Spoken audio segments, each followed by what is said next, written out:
Halo, gua Raja Ginting.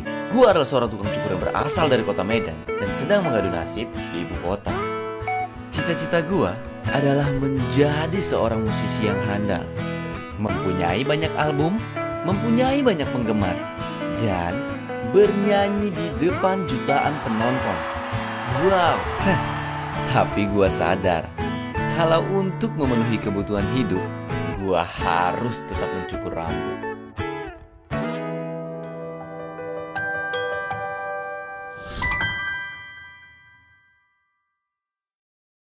Ini merupakan video pengenalan diri sekaligus menjawab berbagai pertanyaan yang pernah dilontarkan oleh para followers di Instagram. Oke, kita langsung ke pertanyaan yang pertama. Berapa lama terjun di dunia cukur rambut? Start yang benar-benar menjadi profesional tukang cukur itu ada di tahun 2012, dimana gue berangkat dari Medan ke Bali di tahun tersebut. Lalu di tahun 2017 akhir gue terbang ke Jakarta. Seperti itu. Oke, langsung ke pertanyaan berikutnya. Belajar nyukur, otodidak atau sekolah? Gue bener-bener belajar dari pengalaman.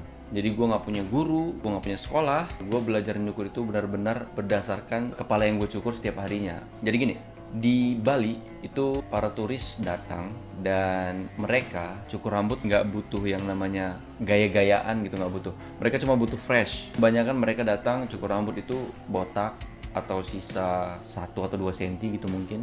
Sebelum gue botakin, gue buat rambut ini suatu model yang gue mau. Misalkan gue pengen belajar quiff. Awal nyukur gue buat dulu, gue explore kemampuan gue. Setelah gue buat model quiff tersebut, baru gue botakin. Jadi gue nggak sekedar kerja botakin rambut. Kalau gue kerja seperti itu, gue sama aja kayak robot. Nggak nambah ilmu, ngapain? Banyak barber di Indonesia itu sekolah ke luar negeri atau di dalam negeri mendapatkan sertifikat untuk mendapatkan pengakuan dari orang-orang bahwa dia itu tukang cukur yang profesional. Menurut gua, takaran tukang cukur profesional itu bukan berdasarkan dari sertifikat, tapi balik lagi ke hasil. Jadi gua masih sangat percaya kalau ada yang bilang biar karya seni yang berbicara. Gua nggak sekolah, gua otodidak.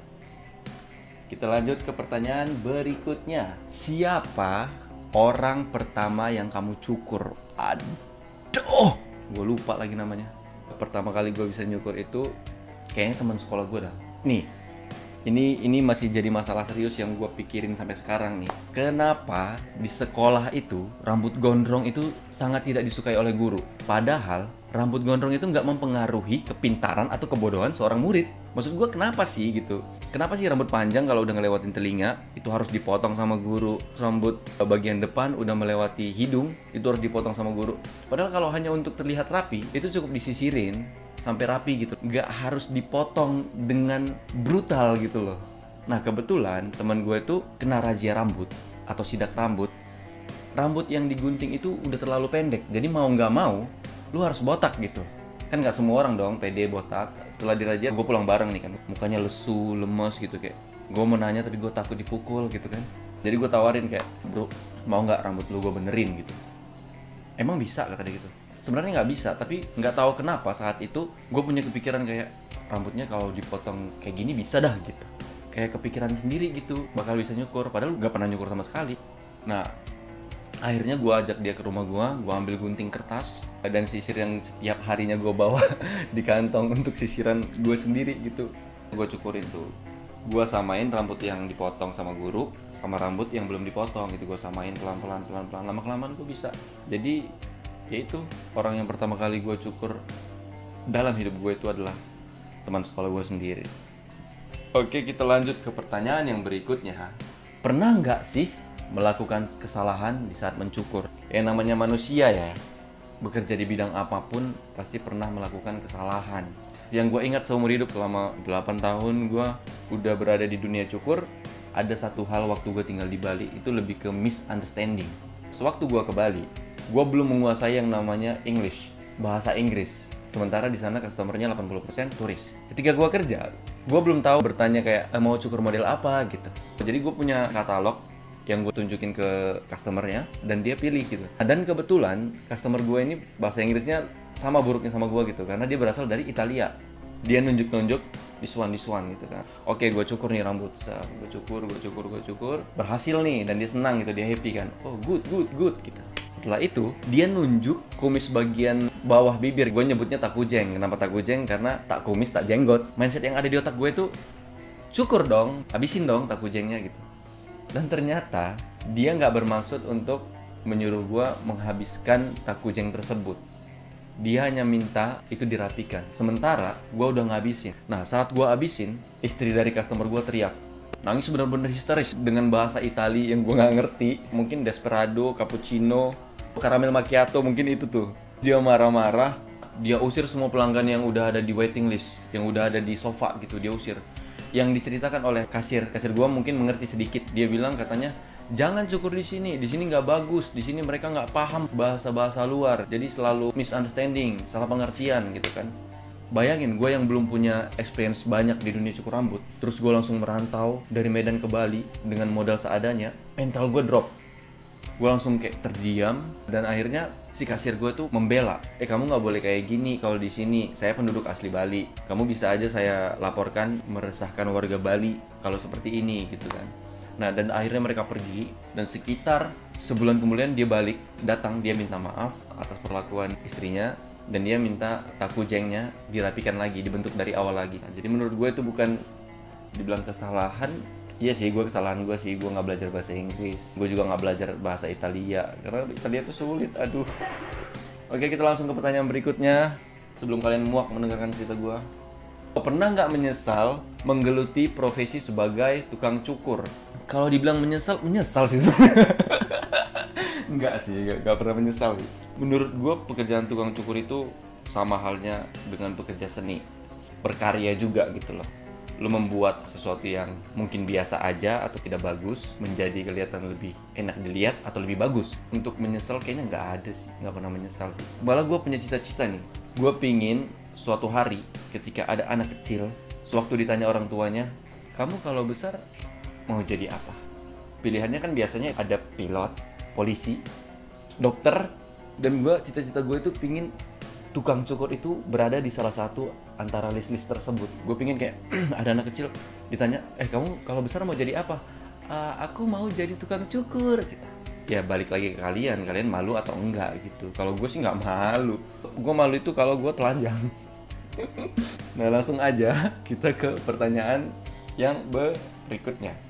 Apa yang membedakan saya dengan tukang cukur yang lainnya? Kalau tukang cukur lain kan nyukur gitu ya. Kalau gue ada grepe-grepenya gitu. Anjing. Enggak. Sebenarnya bedanya di sini. Bedanya ketika lu melakukan sesuatu pekerjaan atau ingin membuat sesuatu, bila lu dikasih waktu yang lebih banyak, pasti sesuatu yang lu bikin itu hasilnya lebih bagus, lebih teliti, dan lebih punya banyak waktu untuk berkonsentrasi gitu loh. Bedanya gue sama mereka, gue bekerja mencukur rambut, gue belum ada tanggungan. Maksudnya tanggungan berupa istri, anak yang harus gue hidupin. Sementara mereka bekerja di suatu barbershop yang notabene mereka itu lebih mementingkan quantity daripada quality. Karena apa? Semakin banyak mereka mencukur, semakin banyak pemasukan yang mereka dapat. Nggak bisa disalahin juga gitu loh, itu tuntutan hidup. Dan kebetulan tuntutan hidup gue tuh nggak sama dengan mereka, mungkin belum sama. Nah, jadi menurut gue bedanya di situ doang gitu. Otomatis kalau misalkan mereka mencukur harus sebanyak mungkin, berarti harus dengan menggunakan waktu sedikit mungkin. Jadi mungkin ya kalau misalkan mereka disuruh ke posisi gua gitu kan, mereka nyukur dengan satu kepala dengan durasi 45 sampai 1 jam. Gua yakin cukuran mereka pasti bagus.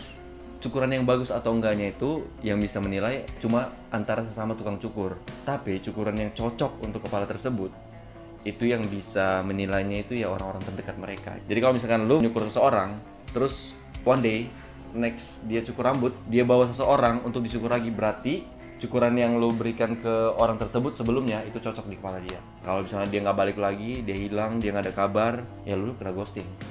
Jadi itu perbedaannya. Kita lanjut ke pertanyaan berikutnya. Sisa 2 pertanyaan lagi. Menurut kamu, iya kamu. Menurut kamu, style rambut itu penting nggak sih untuk kehidupan sehari-hari? Jadi menurut gue itu sangat penting. Jadi gini, misalkan lo ketemu seseorang, nggak mungkin yang pertama kali lu nilai, wih ini orangnya baik nih gitu. Nggak mungkin. Yang pertama kali lu nilai itu pasti penampilan. Lu lihat, wih, ini orang keren nih, ini orang bersih nih, pakaiannya rapi nih. Nah, baru lu mulai mencari tahu nih orang baik atau jahat gitu. Gua masih belum percaya kalau misalkan gini nih. Gue pernah nanya cewek nih, cewek gitu kan, iya kakak, cek datang. Kamu kalau nyari cowok, kamu nyarinya cowok yang gimana? Kalau aku sih nggak perlu penampilan ya, yang penting aku itu hatinya baik. Tai kucing. Pertama kali yang lu lihat itu penampilan, nggak mungkin yang lain. Kalau nih orang datang dengan buluk-buluknya gitu loh, kayak belum mandi, rambut acak-acakan, apa sih? Lu nggak punya keinginan untuk mengenal dia lebih jauh. Jadi buat kalian cewek-cewek, tolonglah realistis aja gitu. Pertanyaan yang terakhir, apa harapan kamu untuk para pecinta rambut dan tukang cukur yang ada di Indonesia?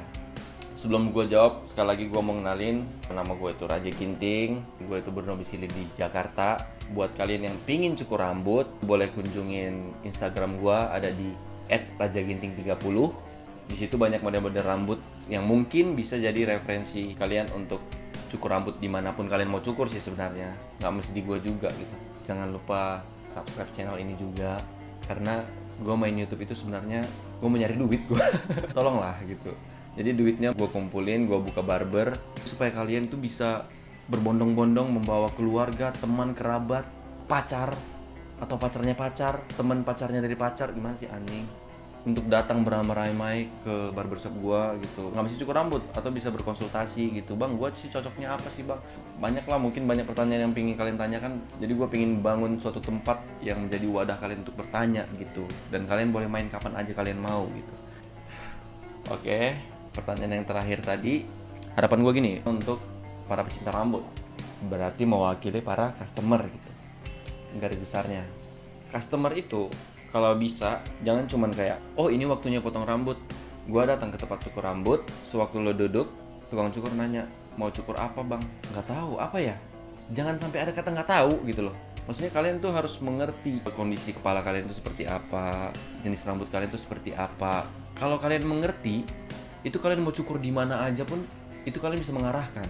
Dengan arahan-arahan kalian itu, mereka jadi punya inisiatif untuk memberi pilihan model rambut yang cocok untuk keadaan kepala atau jenis rambut yang lu punya gitu. Itu menambah pengetahuan. Ketika lu nongkrong sama teman-teman lu gitu, ada yang lu bahas gitu, rambut lu gini ya? Oh rambut lu jangan kayak gini harusnya. Lu nggak tukang cukur tapi lu mengerti, itu keren banget loh rasanya. Ada orang sekitar kalian yang lewat gitu kan, terus dengar pembicaraan kalian kayak, anjing nih orang-orang keren banget ya ngomongin rambut men, wow keren, yo what's up bro gitu, kayak keren banget gitu. Itulah harapan gue untuk para pecinta rambut, dan harapan gue untuk para tukang cukur rambut. Ini tolonglah ya, kita sama-sama membangun. Kayak kita kan tahu sendiri gitu kan, sama tukang cukur pasti tahu gimana perkembangan dunia cukur di Indonesia itu jauh ketinggalan dari negara Eropa khususnya gitu, atau Amerika.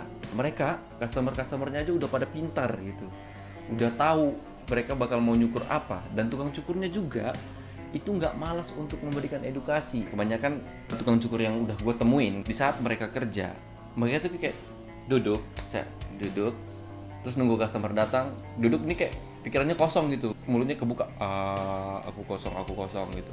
Terus ada customer datang, cukur, mas, oh iya apa, mau cukur dong gitu. Oke, yuk silakan duduk, mau cukur apa, bebas, oke. Cukur, tas, sudah selesai pak, oke terima kasih, bayar, cling, pulang, cukur. Dan tukang cukur balik lagi duduk, bengong. Maksud gue, ngapain sih kalian hidup cuman untuk jadi robot gitu loh? Kenapa nggak kalian gunakan hidup kalian itu untuk menjadi berguna gitu buat orang lain gitu loh? Kalau misalnya kalian mengedukasi, otomatis customer itu pengetahuannya bertambah, dan kalian itu juga kayak merasa, anjing, gue hidup berguna anjing gitu. Gue bisa membuat orang yang nggak tahu jadi tahu gitu loh. Jadi mendingan lakukanlah sesuatu yang berguna dalam hidup gitu. Walaupun di samping itu lo harus mikirin cicilan rumah, uang belanja istri, uang sekolah anak, tapi sisihkan sedikit aja waktu untuk memberi edukasi ke customer kalian. Misalkan rambut ini nggak cocok nih buat mas gitu kan, Kenapa? Ya karena bentuk kepala Mas seperti ini dan jenis rambut Mas seperti ini. Mas cocoknya ini. Gitu loh maksud gue gitu loh. Lu tahu yang terbaik buat si customer ini, nggak mungkin nolak dong. Soalnya dia diberi barang bagus, itu barang bagus apaan sih? Jadi ya itulah harapan gue untuk para tukang cukur di Indonesia. Mudah-mudahan kita bisa maju bersama. Mudah-mudahan kita diberikan kesehatan oleh Tuhan Yang Maha Esa. Jadi itu dia pertanyaan-pertanyaan yang udah gue rangkum yang kayaknya harus gue jawab. Karena waktu gue live atau gue buka DM itu pertanyaannya itu mulu. Gue nggak mungkin jawabin satu-satu kan. Daripada gue jawabin satu-satu, mending kalian nonton video ini, kalian temukan jawabannya, ambil hikmahnya. Yang negatif jangan ditiru, yang positif hamil. Yang positif diambil gitu. Ya sekali lagi gue ucapkan terima kasih. Dan jangan lupa subscribe, like, comment, dan share channel ini. Karena tanpa kalian gue bukan apa-apa men. Gue nothing men, nothing.